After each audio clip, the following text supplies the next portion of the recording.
शांति 4/12/2022 revised मुरली 9/1/1993। मुरली title अव्यक्त वर्ष मनाना अर्थात सबूत बन सबूत देना। मुरली का मनन चिंतन। अव्यक्त अर्थात व्यक्त भाव से न्यारे और अव्यक्त बाप समान प्यारे। पुरुषार्थ में बाप समान बनने का सबूत देने वाले बच्चों को ही सबूत बच्चा कहा जाता है। सबूत बच्चों से बाप दादा खुश भी होते हैं और विशेष एक्स्ट्रा मदद भी देते हैं। जो जितना हिम्मतवान बनेगा उतना ही पद्मागुण बाप की मदद मिलेगी। सबूत बच्चों की निशानी होगी, वो हमेशा सबके दिल के स्नेह की दुआओं से भरपूर होंगे। वो सबके सहयोग की अनुभूतियों से भरपूर होंगे। उनके सभी खजानों से भंडारे भरपूर रहेंगे। सदा उनके दिल से ये गीत अपने आप बजता रहेगा, अप्राप्त नहीं कोई वस्तु बाप के हम बच्चों के भंडारे में। उनकी दृष्टि से, वृत्ति से, वाइब्रेशन से, मुख से, संपर्क से हमेशा भरपूर आत्मा का अनुभव होता रहेगा। उनको हमेशा बाप का साथ अनुभव होगा और सेवा में हमेशा बाप साथी का अनुभव होगा। बाप साथी और साथ का अनुभव से वो बाप समान साक्षी अर्थात न्यारा और प्यारे बन जाएंगे। जैसे ब्रह्मा बाप ने कमांड रूप अनुभव किया और कराया, तो चेक करना है क्या मैं ऐसे कमांड रूप में हूँ कि कोई भी ताकत बाप और मेरे को अलग न कर सके। सबूत बच्चों की श्रेष्ठ स्थिति, बहुत अच्छी स्थिति कारण सभी शक्तियाँ और सभी गुण समय प्रमाण हमेशा सहयोगी रहेंगे। सबूत बच्चे परमात्मा बाप द्वारा प्राप्त हुए गुण और शक्तियों का सिर्फ दान नहीं करेंगे, लेकिन सहयोग व प्राप्ति का अनुभव कराते हैं। ज्ञानियों को वह दान देंगे और ब्राह्मण आत्माओं को वह सहयोग या प्राप्ति कराएंगे, क्योंकि सबसे बड़ा दान गुणदान या शक्तियों का दान है। निर्बल को शक्तिवान बनाना यही श्रेष्ठ दान या सहयोग है। तो हमें ऐसा दानी या सहयोगी बनना है।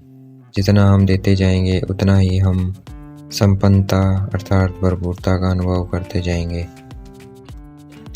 सबूत बच्चे हमेशा सबको उमंग उत्साह में नचाते रहेंगे, उड़ती कला में उड़ाते रहेंगे।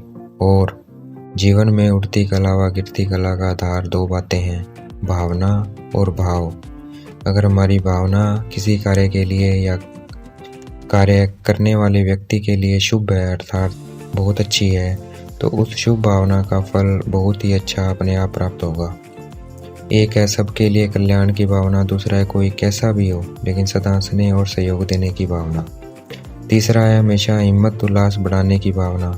चौथा है कोई कैसा भी हो परंतु हमेशा अपनेपन की भावना और अपनेपन की भावना।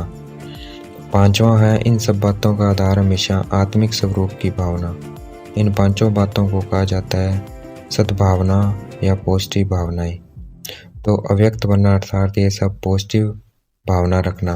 अगर हम नेगेटिव होंगे तभी व्यक्त भाव, अगर हम नेगेटिव होंगे तभी व्यक्त भाव अर्थात शरीर का वाहन अपनी तरफ आकर्षित करेगा। तो ऊपर की बातों में विपरीत स्थिति है अर्थात उल्टी स्थिति है, तो वह व्यक्त भाव है, देहभान का भाव है। कोई भी विघ्न आता है उसका मूल कारण नेगेटिविटी की भावना है। नेगेटिव भावना पहले सोच में आएगी, फिर बोल में आएगी, फिर उसके बाद कर्म में आएगी।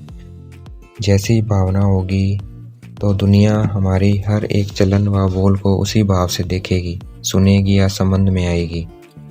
अगर किसी में अपनेपन की भावना नहीं है या ईर्ष्या की भावना है तो उस व्यक्ति के हर चलन हर बोल से मिसअंडरस्टैंडिंग का भाव अनुभव होगा। मतलब उसके हर बोल से चलन से मिसअंडरस्टैंडिंग पैदा होगी। चाहे वह अच्छा भी करे तो भी उस व्यक्ति के हर चलन हर बोल से हमको बुरा भाव दिखाई देगा। तो भावना भाव को बदलती है, तो चेक करना है कि मेरा हर आत्मा के प्रति शुभ भावना शुभ भाव रहता है।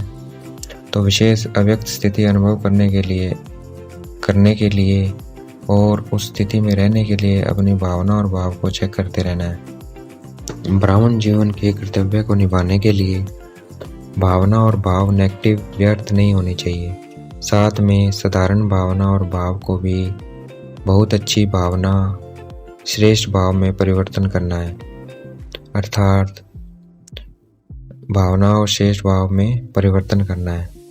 तो इसको चेक करके चेंज करते रहेंगे तो अव्यक्त फरिश्ता भाव समान आराम से बन जाएंगे।